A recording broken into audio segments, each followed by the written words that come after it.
You know, if the producers of The View ever need a new resident Republican, just thinking out loud here, I got two words for you: Liz Cheney. Wilkow starts now.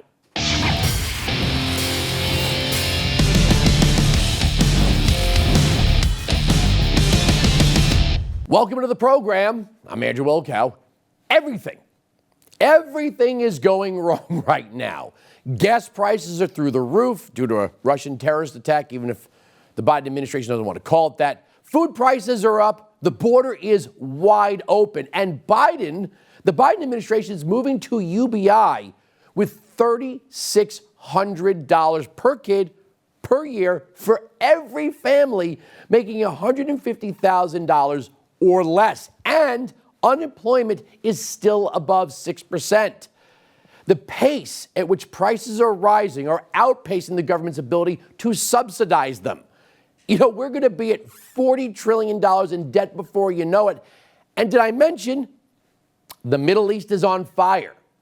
So what is bothering Liz Cheney? Donald Trump. Former President Trump continues to be a real danger. What he's doing and what he's saying, his claims, his refusal to accept decisions by the courts, his claims continued as recently as yesterday that somehow this election was stolen. You know, what he's doing is he's causing people to believe that they can't count on our electoral process to actually convey the will of the people. What planet is this woman on? The establishment of the Republican Party cannot believe what just happened, right? Liz Cheney's out of here as House Republican Conference Chair. Who do these MAGA rubes really think they are? I mean, how dare they remove the woman who's done everything she could possibly do to undermine the most effective Republican president since Ronald Reagan? You know, the 2022 and 2024 elections are going to be here before we know it, and the country club Republicans want the MAGA hat-wearing riffraff to learn their place, or else. Revealed, the 150 Republicans, including 4 former governors and 27 former House members, who have threatened to form a third party unless the GOP breaks with Trump. Quote, more than 150 Republicans have signed on to a letter calling for people to reimagine a party dedicated to our founding ideals or else hasten the creation of such an alternative, signaling the possible formation of a third party as former President Trump cements his takeover of the GOP. The letter, organized by former anonymous op-ed author Miles Taylor and former CIA officer Evan McMullin, mentions the ouster Wednesday of former GOP conference chair Liz Cheney. Go ahead. I dare you. See what you can do without the 71+ million people who showed up for the Trump agenda. Is the world somehow crying out for a bunch of people who promise tax and spending cuts, then they don't deliver? Or how about the promise of border security only to fold? You know, how about a bunch of people who promise to fully repeal Obamacare, then don't? How about standing up to China? Do they do that, or do they bow at the altar of the donors at the Chamber of Commerce? Liz Cheney could call herself a conservative all she wants, but she's conducted herself like a card-carrying member of the establishment that will almost always side with Democrats to thwart outsider conservatives. And she isn't even shy about it. This is not about policy. This is not about partisanship. This is about our duty as Americans. Remaining silent and ignoring the lie emboldens the liar. I will not participate in that. I will not sit back and watch in silence while others lead our party down a path that abandons the rule of law and joins the former president's crusade to undermine our democracy.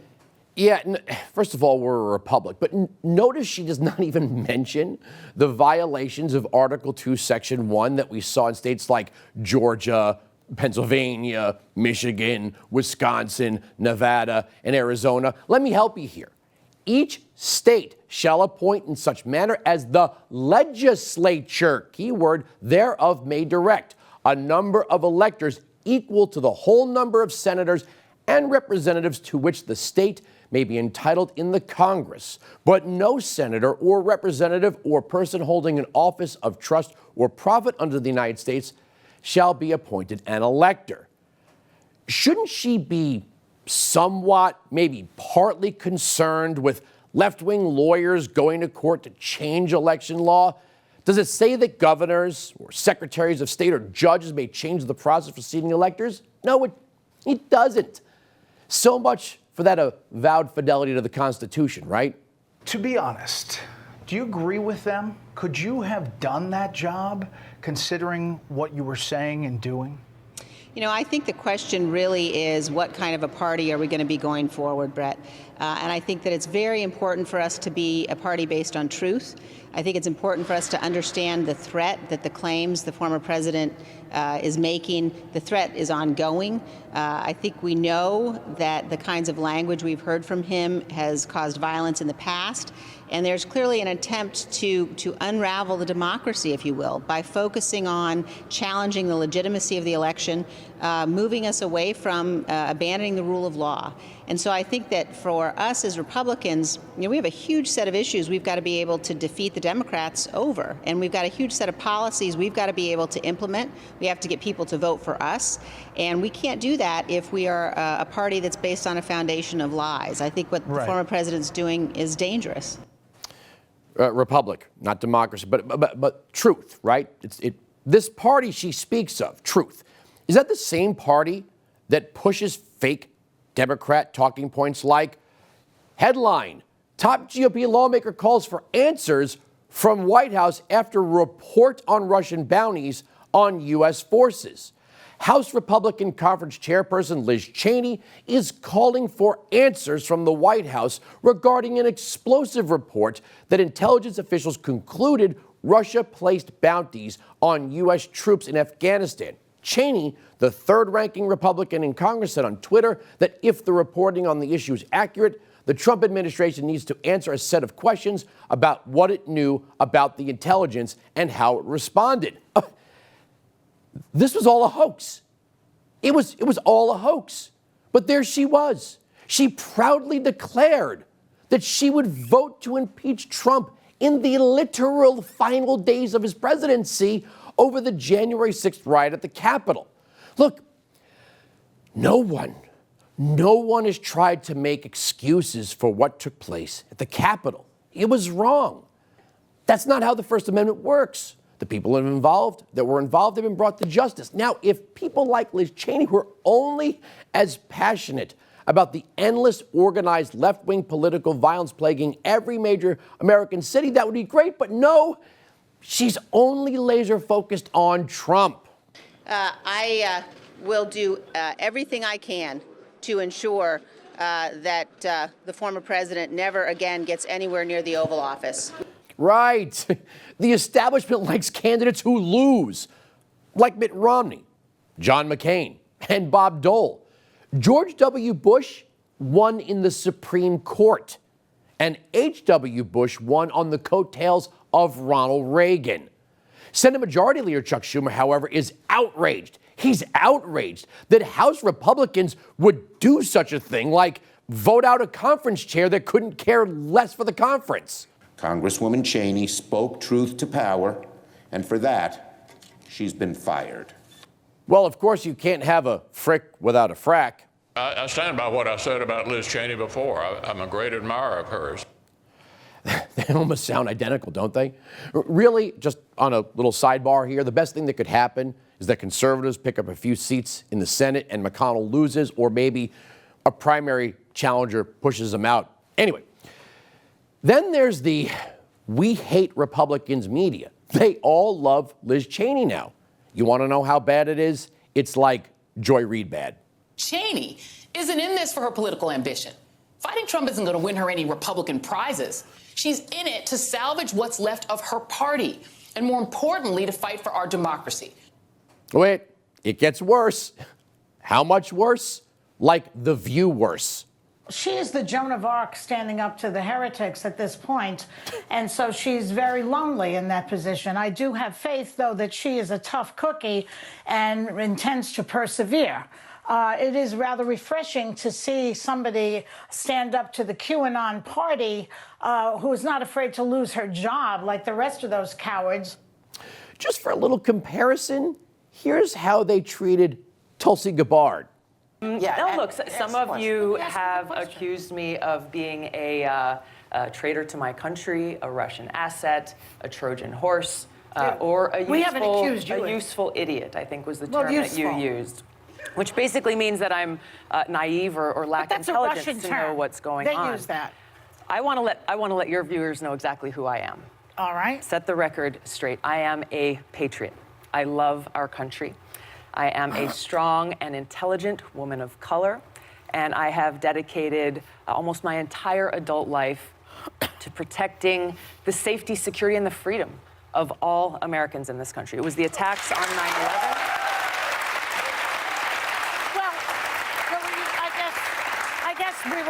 We're getting a little bit far ahead of ourselves, but Franklin Graham finds you refreshing. He doesn't find me refreshing. Richard Spencer, the white nationalist leader, says he could vote for you. Joy, this is why. I mean, you're on here. Tucker Carlson at least 10 times. Why don't you go on Chris Wallace's show? You know, maybe we can make a trade here. We'll take Tulsi. They can have Liz. You know, there was a time, though, when Liz Cheney was on the team. There was. Headline, Wyoming Congresswoman Liz Cheney wants the FBI investigated over an alleged bias against President Donald Trump during the 2016 presidential election. And then there's this. Cheney, Mueller's summary confirms what GOP already knew. Cheney says in a statement, it's time for Democrats to put aside their partisan agenda of attacking Trump and focus on real issues. So, what happened? Well, let's be honest, the power of the GOP establishment is waning, and they don't like it. They want their toys back. The Democrats can deal. They know they can deal with establishment Republicans behind closed doors. Now someone named Cheney is the new darling of the Democrat left and the media. The times we live in are bizarre, because for 8 straight years, the Democrats and the media said that President George W. Bush and Vice President Dick Cheney were the worst administration ever. That's ever. Bush was the dumbest man to ever be president, and Cheney was the walking embodiment of corruption. Halliburton, no-bid contracts, Valerie Plame, you remember that stuff. Accusations of Cheney as the shadow president. Good times. But all of that went out the window with the election of Trump. Now the media fawns over the adorable friendship between W and Michelle Obama. Look at that. Isn't it so cute? Only Donald Trump could make the elite left love Bush and Cheney. Now the Democrats and the media love them some Liz Cheney. The truth is, the base of the party is no longer controlled by the establishment, and conservatives in the House are sick of her. Republicans are almost completely unified in a single mission to oppose the radical, dangerous Biden agenda and win back the majority in the midterm election. And any other focus other than that is a distraction. Any leader who's not focused on that, on pushing back against the radical, dangerous Biden agenda, at this point needs to be replaced. But the point here is that we are almost entirely unified on that mission, except for Liz Cheney. Yeah, well, for Liz Cheney's sake, I hope there are coconuts on that lonely island. So here's the argument. We are witnessing the ever-shrinking influence of the establishment of the Republican Party. No, they're not done yet. There's still some fight in them and their donors. But it's almost as if they would rather burn the party down lest they not be the dominant force. Would they rather just turn off the coalition that gave them the House, the Senate, and the White House? Over what? Their place at the table? The Liz Cheneys of the world talk a good game and deliver little. We've all heard promises of a conservative agenda from the establishment, only to watch them surrender at the moment of truth on issues like the budget, the border, Obamacare, and the growth of government. Can you remember the last time the elites in the party actually took the fight to the Democrats? No, you can't. Can you remember the last time the big names in the GOP took aim at the Democrat agenda and fought? No, you can't. Trump came into D.C. from the outside and put all of them to shame. And Liz Cheney wasn't about to let this reality TV star guy hold the throne. The fluttering hearts of the Democrats and the media proves that no matter how much they pretend in public to despise the GOP establishment, at the end of the day, they know it's one big class. See, when it's us against them, it's us. But when it's us against MAGA, it's all of us. The elites, that is. But for now, watch as the Democrats pretend to have the best interest of the Republican Party at heart. Watch as a bunch of people who would never vote for Liz Cheney for anything act horrified the Republican Party would choose as they choose new leadership. I'm not sure if Trump is going to run in 2024, but if he does, he already has my vote. But he may not. If you think the inside the Beltway establishment types are going to grab the nomination away from people like us, I got 2 words for you, Liz. Ron DeSantis. All right, joining me now is not just a professional colleague, he's a personal friend. He's the editor-in-chief at Breitbart News and host of the incredible morning show, Breitbart News Daily, on SiriusXM Patriot, and author of the new book, Breaking the News, Exposing the Establishment Media's Hidden Deals and Secret Corruption. Alex Marlow, thanks for joining us. Andrew, so great to be with you, and thanks for all the kind words. All right.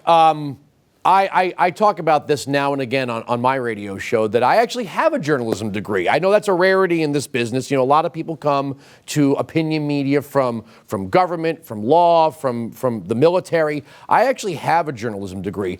But when I turn on the nightly news, I don't see the nightly news. I don't know who thinks at this point that CNN and MSNBC are just the news. Now, of course, you'll get hit back with, well, what about Fox or Breitbart or The Blaze? But when you're doing opinion journalism, it's pretty crystal clear. CNN pretends their nightly lineup is the news. Yeah, that's correct. And this is something that has really changed during the Trump era, and this is a big subject of the book. Not the only thing in the book, but it is something that is I delve into in a pretty great detail, is to show this evolution of the media going from liberal bias, slightly left of center. They went through the academic system where everyone's kind of a little crunchy, and then they came out and they were kind of left of center. They like Democrats a little more than Republicans. That's so old school, Andrew. Now we're at this point where the media is weaponized. They're weaponized opinion journalists who are doing infotainment on behalf of the Democrat Party and the corporate media establishment. And I go through a number of outlets that I go through in great detail. I spent a year researching this book with a small team of investigative journalists. And it's not a book filled with hot takes. It's a book filled with news breaks, but also with deep analysis into who are on the boards of some of these companies and what are the vested corporate interests that go into the decisions these hosts are making, and of course their bosses, the producers and the executives, that filter the news through a lens that is just completely unfair towards the America First right.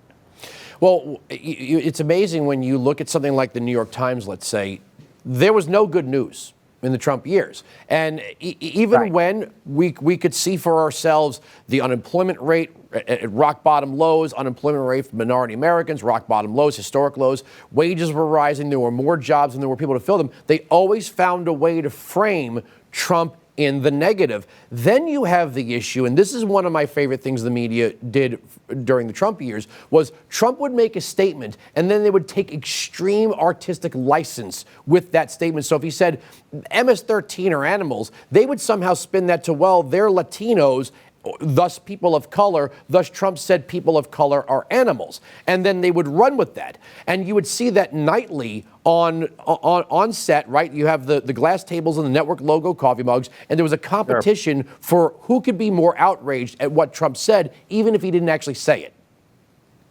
Yeah, and this happens a lot, and I go through example after example in the New York Times section. I have a whole chapter dedicated to the New York Times of all the misinformation they put out. And you're correct to note that they are also so reluctant to report good news. One of the fascinating things I looked at was comparing the way the media treated the state of Florida versus the state of New York during the coronavirus pandemic. As you know, Florida had fewer lockdowns, fewer mask mandates, and they did noticeably better with the virus than did New York. New York had Governor Cuomo, who the media heaped praise on. They even started making underwear with his name on the underwear. And he was protected by the aforementioned CNN during primetime because his little brother Fredo is one of the hosts there. So, and again, when he would go on TV, he'd be doing prop comedy with Fredo with these giant cotton swabs to make fun of the coronavirus tests. In the meantime, all these elderly New Yorkers were dying in nursing homes thanks to Cuomo. But one of the things that was really interesting is that you look at Florida, where Florida opened up Disney World very early on in the pandemic, kind of early to mid-summer. And they thought that, the evidence was pretty clear. The virus wasn't really spreading that much outside, and people can go and make their own choices. They can be free to go or not. You don't have to go to Disney World, but you can be free to go to Disney World. So everyone announced, and I have dozens of examples of these, or at least a dozen examples in the book of people announcing this is going to be a super spreader event and everyone's going to die because of Ron DeSantis. Well, lo and behold, there were no super spreader events from Disney World. And finally, I found a single story, happened to be in the New York Times, a single story, one in October. So many months later, announcing, yeah, we got that one wrong. Actually, there were no super spreader events. You would think people would be so excited to report the great news. There was no super spreader event at Disney World, but they won't do it because they didn't want to report any good news that makes Trump or anyone associated with Trump look good. Just on a sidebar to the Andrew Cuomo thing, how is an executive order issued by the governor of a state that led to the death of over 15,000 people not hard news, right? That is not speculation. Yes. That's not opinion. That's not conservatives jumping up and down and decrying media bias. The issue was the order was issued. I actually downloaded and saved it on the desktop of my computer just so I could have it for quick reference. How is that executive order not hard news when we watch the Bro Show nightly, right? CNN didn't even report on it in any other day part. Right. And you recall, because we all reported on this in conservative media, about how the nursing home policy was clearly going to kill a lot of people when we wised up to it, because in conservative media, we're facts first. And when you're cramming sick patients into facilities with not great ventilation and elderly people with comorbid conditions, it's going to be a mass death event. Logically speaking, that was going to be the case. But the establishment media didn't really start covering it until Letitia James, a far-left Democrat who's the Attorney General of New York, started to blow the whistle on this thing. So it took the left-wing media to signal to it took the left-wing Democrats to signal to the establishment press, it's okay, you can cover this a little bit. And then now Cuomo looks horrible. But it was months of people dying with the establishment media just saying, well, it must be okay because he's a Democrat. He's cool. He's Fredo's big brother. Let's talk about doublethink in the media, because we see a lot of that. And if you're reading, Breitbart, or you're reading the Blaze, you see the exposure of the doublethink. On one side, we were told that if you were marching in Lansing or Sacramento or any other state capital because you just wanted to get back to work safely, you were a Nazi, you were not a patriot, you didn't care about who you killed, especially people of color. But if you were at a George Floyd protest, that was protected by the First Amendment. And we watched the media, the corporate media, echo this doublethink nightly through the spring and summer of 2020. Yeah, that's right. And there's a chapter on Black Lives Matter where I refer to it as mostly peaceful riots, the Black Lives Matter story, because that's what it was. It were these riots we were told were peaceful. Of course, there were hundreds of violent incidents at these riots. And the coronavirus apparently took a hiatus. Whenever Black Lives Matter decided that they needed to march somewhere, then there was no coronavirus there. Disney World? Oh, of course, there must be coronavirus there. Cuomo's nursing homes? We don't know. We'll look into it in a few months. But a Black Lives Matter riot, we know for sure those are safe. And you start piecing the dots together and you realize these are all things that are connected, because you see that the vested interests of the media establishment in corporate America and the Democrat left are what govern these decisions, particularly in an election year. But it's really been over the last 4 or 5 years since Trump got in the game that it's gone this way. Here's some more double thinking. We've been talking about coronavirus. The New York Times recently had to say, I guess we were wrong. Surface transmissions are non-existent. Outdoor spreading, non-existent. Spreading amongst vaccinated people, non-existent. The question is, where were the investigative journalists when the CDC was putting out its mandates and guidelines? You know, when did they know this? Because, and I don't like conspiracy theory, and I know that you and I get accused daily of being conspiracy theorists, but isn't it a little bizarre that Joe Biden spent the entire spring and summer of 2020, the campaign, and into the final days of the campaign, locked in a basement because we were told it was not safe to have events, and if we did, they would look ridiculous with like 4 or 5 people sitting 18 feet apart, and Joe Biden was wearing 18 different masks. But then we found out that, well, really, the virus didn't spread this way, and it would have been safe for outdoor events, and if people wanted to wear masks, that would have been fine. Notice we didn't get any of this information until after Joe Biden was inaugurated. So where are the journalists who are demanding answers from Fauci? Yeah, this is exactly a question I ask, and I refer to this in great detail in the book, in the chapter on face diapers, which is what I refer to the mask as. And it's interesting because I've got a lot of medical people in my family, and one of them was even a frontline coronavirus doctor. And that person, when they got fitted for their mask, they went into a room, they put on various N95s, and they spray these particles around, or some sort of concoction around, to see how much gets into the mask. And whatever is the best fit, that's your mask. And they really got concerned about exposures when people didn't have the proper mask on for 15 minutes in a closed area. No one gets this information in the establishment media because the establishment media is not curious. They don't even ask, how long does it take for a real exposure to take place? Is it when I'm passing someone on the street while we're both walking our dogs for a half a second? Well, in my neighborhood in Northern Virginia, you would think that's the #1 way coronavirus spreads, because people freak out if you pass them while you're walking around with your dog. How about what to do with your mask when they, in order to keep them clean? Can you put them in your pocket? Do you need to put them in a paper bag? How long can you wear them before they get compromised?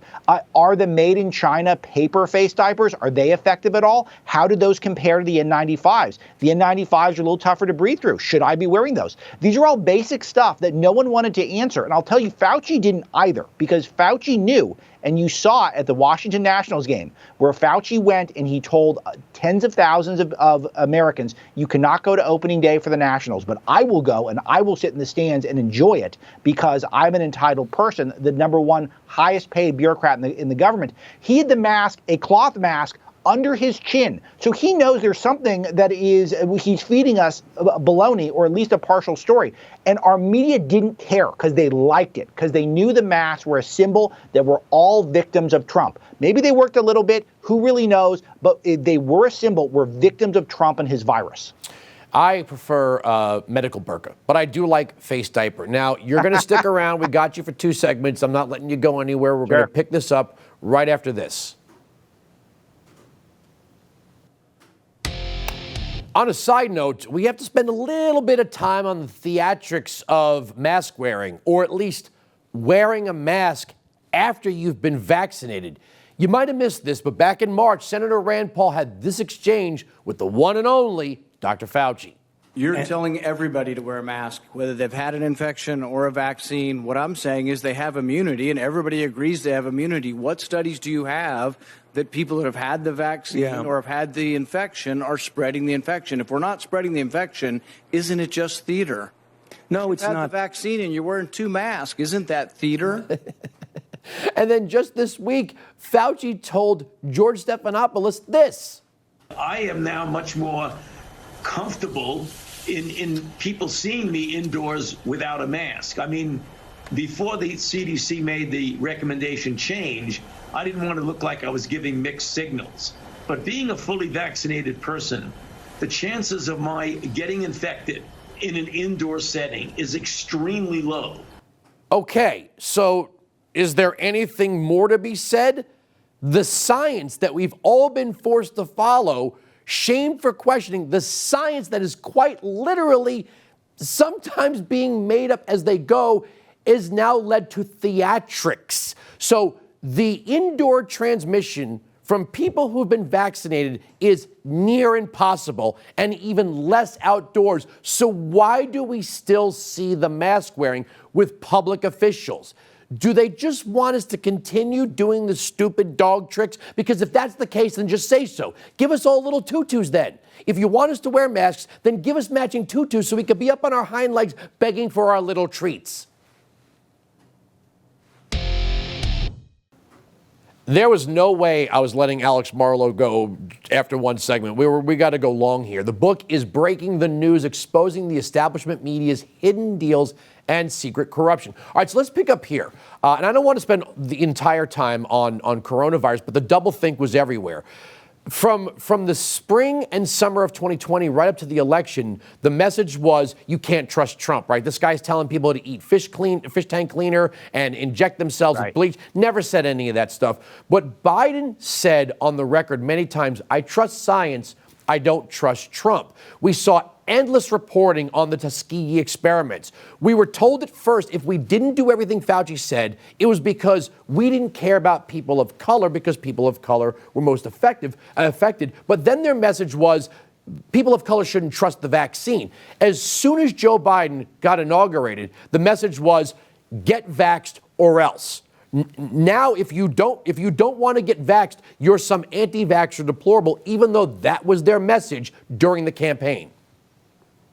Yeah, it's a very muddled message, and it's really backfired because you can see right now there's a lot of people who are not getting the vaccine, even though the studies are suggesting it's been much more effective than people would have thought. And I'm not a huge vaccine evangelist, as you know, Andrew, from listening to my show. And I am totally anyone who wants to make a free choice, given the fact that the virus is the vast majority of people who are young and healthy are surviving it. If you don't want to get a vaccine that was obviously rushed to the market, by all means, don't get it. But it should be up to you. But by and large, they seem to be really performing well. Still, you see these people like Joe Biden, who is double vaccinated, should be all set, wearing masks alone outside. That sends a signal to the world that the vaccines are not so great, because if they're so great, you would not need to be wearing a mask alone outside. And then Fauci is saying, well, we don't know who has got the vaccine, so it's okay if the woke corporations keep mandating you to wear the mask. It's just so phony baloney, and it's designed to keep us under control. That's what this has always been about, and that is, I think, one of the main lessons that comes through in the book, is that control and power ran amok, and the Democrats never let a good crisis go to waste. All right, let's move on to Israel and Hamas. I don't know. I would think the woke crowd would look at a nation like Israel and say, wow, they are a democracy. They have gay pride events, right? People of all faiths are treated equally under the law, even though it is the quote-unquote Jewish state, and that the people that are launching rockets into Israel want the world to live in the 12th century. But no, the press has decidedly taken up the cause of the people launching the rockets and have gone so far as to share an office space with them. Yeah, and this is something that if you study Hamas, you know they do this. They really do use human shields because they know how the media responds. If there is an attack on Hamas terrorists and a child or a journalist or there's some sort of innocent gets caught up in it, then the media always runs with that narrative that Israelis are killing the innocents. It doesn't matter who started it, and it doesn't matter if Hamas could easily fire their rockets from somewhere that protects the innocents. That's not where the media goes. And Americans are getting pretty ignorant on this issue. And a lot of it is because of our irresponsible press that has always been sympathetic to the Palestinians, regardless of what the facts are or who's backing them. But you're correct on this. The latest narrative, which has just been appalling, is that Israel is the apartheid state. Now, try being an Arab in Israel. You'll probably be cool, and you might even like it there. Try being a Jew in any of the Arab nations throughout the Middle East. The vast majority of them, you're going to have a lot of problems. Maybe you won't be welcome at all. And the fact that this isn't pointed out constantly in the media shows they're just in the bag for Hamas in many cases, which is amazing to say, yet that is effectually what it is. It's Hamas propaganda. Well, let me add to that. Try being a gay Arab with an atheist partner in Israel versus any of the nations surrounding it.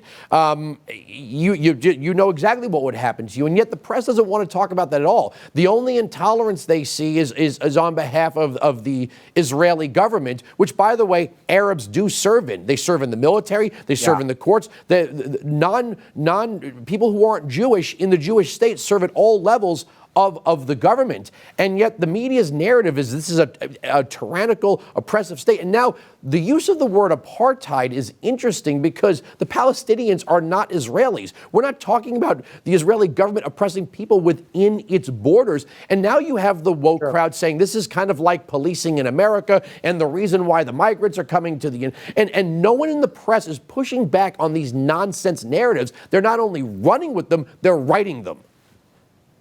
Yeah, and I think part of the reason why it's getting worse is because of the Trump connection, that Trump was more popular in Israel than he was in the United States. And Netanyahu is seen as someone who got along well with Trump. And they have democracy, which means more freedom, and they have capitalism. They've got a lot of thriving industries there. And it's become a very appealing place to live so long as rockets aren't crashing through your synagogues and your restaurants constantly, which hadn't been the case up until the last week or two. And this all feeds this narrative that the Democrats hate. Which is that the Israelis are kind of thriving, and it seems like a great place to be for the most part. They love identifying with the victims, and it's very easy for them to identify the Palestinians as the victims of the Israeli oppressors, regardless of what's true. If they can get a victim narrative like that going, they almost always take it. This is another theme throughout Breaking the News, is that is a common thread throughout so much of the fake news is this victim oppressor narrative, where our heroes in the Western media these days are not really heroes anymore. They're kind of victims for the most part.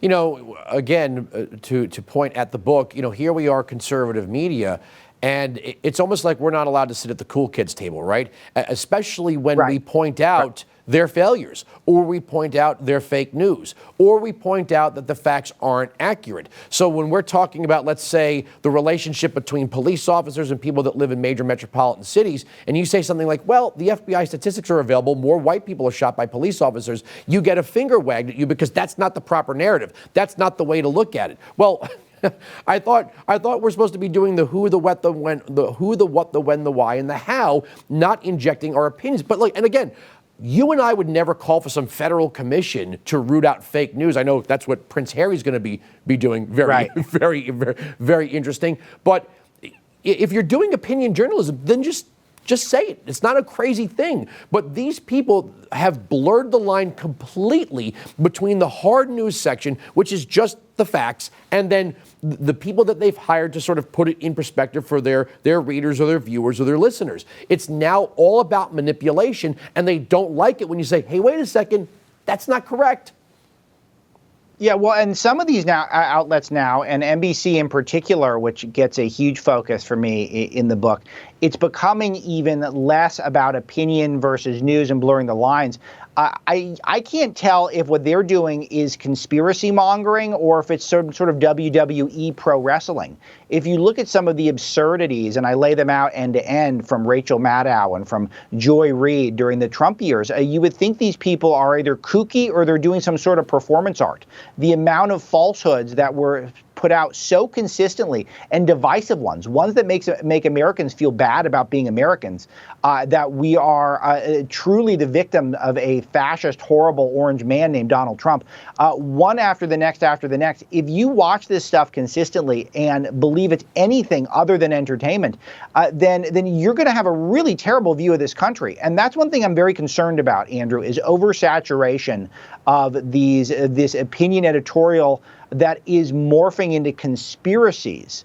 And that is the thing that could be pretty toxic. And at this moment, we're already so divided. All right, last topic, and we just have a couple of minutes to go. January 6th. Sure. All right. So the media has now written its talking points: insurrection, white nationalism, and the big lie. Funny when Brian Williams says the phrase "big lie." I mean, really, Brian? You know, you said earlier the mostly peaceful riots. We had a year's plus of unending unyielding left-wing political violence. And we saw Ali Velshi literally standing in front of a burning building telling us it was peaceful. No one, That's right. no conservative has said what took place in the Capitol was the way the First Amendment is supposed to work, right? We've all condemned it. Correct. Only to be bludgeoned every single day by the media, the establishment Republicans, and the Democrats that we have to have a commission now, yet they care not for what is going on in Portland or Seattle or Minneapolis or Chicago every single day of the week. Here's a good headline for the Soros-funded freaks who monitor the show, Andrew. Those riots on January 6th were mostly peaceful. They were. They were mostly peaceful riots. There's very, very few of the rioters were really rioting. But you're right about this, and you're right that we all condemned it. No one in MAGA world was happy with what happened on January 6th. We all thought it was a huge distraction from anything productive and was really bad, and it set a lot of people back. But to act like this is some sort of unprecedented thing, historic thing, and we need to dwell on it for all of time, and this means that every single complaint about election integrity, many of which are incredibly legitimate, that I enumerate in a couple of chapters in the book, that those no longer count because a couple of jerk-offs stormed the Capitol with beaver pelts on is absurd, and yet that is exactly what we're told by the press. And we're all sitting around going, of course they can't think we're this stupid. But again, when so many people push the same falsehood and exaggerate so much, eventually who controls the record books, who controls the history books, have incredible amounts of say of how the historical record is remembered. Yeah, and you have people that are walking around repeating this, right? I mean, we have people that are walking around with the belief there were organized white nationalists who planned to take over, and if they just stole Nancy Pelosi's laptop or something, they became the government. I mean, this is even too stupid for a movie plot. And again, nobody has supported what these people did. And again, it made us, it's funny. About violence. We not only condemned it, we said it made us look bad. That's not a shame we see on the left. I do have to leave it here. I love being your colleague on SiriusXM Patriot. Congratulations on the book and good luck with it. Thanks so much. Always a blast, Andrew. All right. Thanks for joining us, Alex. All right, here we go. Time now for parting shots. And today's parting shot is at an immigrant.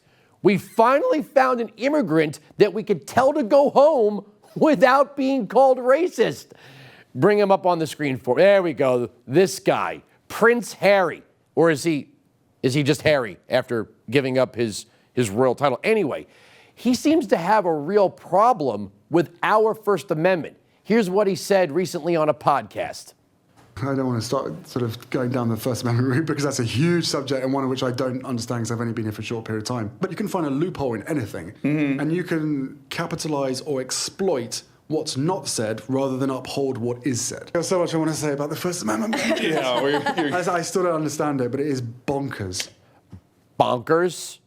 I liked him way better. Free speech is bonkers. I liked him way better when he was just a combat helicopter pilot and single. But this is just a couple of months after the tell-all interview with Oprah, where he and his wife, Meghan, just complained about their lives for like an hour. Look, Harry, if you're going to live among us, you better get some things straight. We love our Constitution and we love our First Amendment. Oprah was created by the First Amendment. That podcast was created by the First Amendment. That's what makes us Americans. We believe in free speech. We believe in the right to say what's on our minds, and we don't believe in censorship. So you know what? If you're going to whine and complain about life in the UK and you want to move here, you better damned well get used to the Constitution and people saying what they want to say. That's America. And by the way, the last time you Brits wanted to have a say on how we did things around here, it didn't end well. So, love it or leave it. We're right. They're wrong. That's the end of the story. The arguments on this television program cannot be broken. Make sure you catch me on SiriusXM Patriot Channel 125, noon to 3 East, 9 to noon West. From Dallas, Texas, I'm Andrew Wilkow. Thank you for watching Blaze TV.